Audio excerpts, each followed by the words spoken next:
शनिवार को दिल्ली में सोनम वांगचुक और रविवार को सुबह मध्य प्रदेश के छतरपुर में अमित भटनागर। दो अलग अलग राज्य, दो अलग अलग आंदोलन, लेकिन कार्रवाई का तरीका लगभग एक जैसा।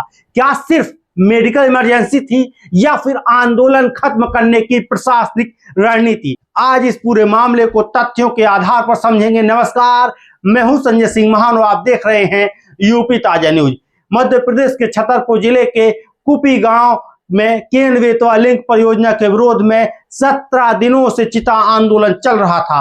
जैत किसान संगठन के नेता अमित भटनागर पिछले 14 दिनों से आमरण अनशन पर बैठे थे। रविवार की सुबह करीब 5 बजे भारी पुलिस बल आंदोलन स्थल पर पहुंचा। इसके बाद पूरा घटनाक्रम बदल गया। लेकिन सबसे बड़ा सवाल है, क्या अमित भटनागर को गिरफ्तार किया गया या फिर उन्हें मेडिकल इमरजेंसी के कारण अस्पताल ले जाया गया? छतरपुर कलेक्टर पार्थ जायसवाल के अनुसार किसी की गिरफ्तारी नहीं हुई है। लगातार बारिश से नदी का जलस्तर बढ़ रहा था। लंबे अनशन के कारण अमित भटनागर की तबीयत बिगड़ रही थी। इसी वजह से सुरक्षा के दृष्टिकोण से उन्हें बिजावर स्वास्थ्य केंद्र में भर्ती कराया गया और बाकी लोगों को बसों के जरिए सुरक्षित घर भेजा गया। दूसरी ओर आंदोलन से जुड़े पार्षद दिव्या अहिरवार का दावा बिल्कुल अलग है। उनका आरोप है कि करीब 250 से 300 लोगों को हिरासत में लिया गया, महिलाओं और बच्चों पर लाठीचार्ज किया गया, लोगों को जबरन वाहनों में बैठाया गया और पूरा धरना स्थल हटा दिया गया। लेकिन आखिर यह आंदोलन था किस बात का?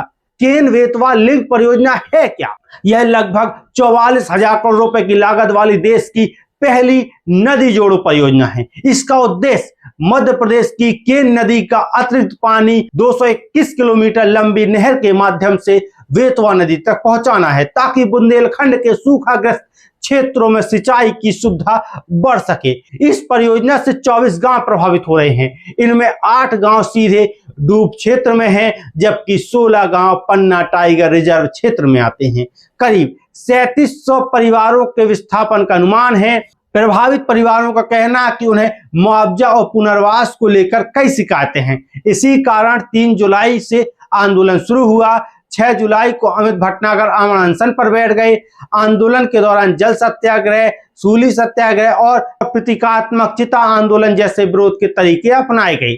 अब बात उस दावे की जिसने पूरे मामले को और अधिक चर्चाओं में ला दिया।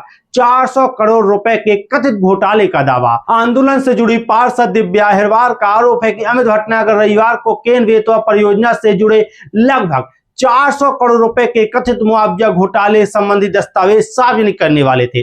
भटनागर का दावा है कि मुआवजा वितरण में फर्जी ग्राम सभाओं के आधार पर अपात्र लोगों को लाभ मिला, जबकि वास्तविक विस्थापितों को उनका अधिकार नहीं मिला। उन्होंने मझगुआ, रूंज, नेगुआ सिंचाई परियोजनाओं तथा कुछ एनटीपीसी परियोजनाओं में भी अनियमितताओं के आरोप लगाए। पूर्व कैबिनेट मंत्री और पन्ना विधायक ब्रजेंद्र प्रताप सिंह के अनुसार राज्य सरकार ने 10 जुलाई 2026 को नए आदेश जारी किए। इन आदेशों के तहत कुछ विस्थापित परिवारों के लिए पुनर्वास पैकेज में संशोधन किया गया। साथ ही कुछ मामलों में 2024 तक सर्वे मानने की मांग भी स्वीकार की गई। हालांकि आंदोलनकारियों का कहना है कि केवल पैकेज घोषित होने से सभी समस्याओं का समाधान नहीं होगा। क्या आंदोलन खत्म होगा? आगे क्या होगा?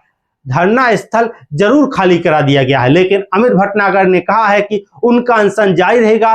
उन्होंने इलाज और ग्लूकोज लेने से भी इनकार कर दिया।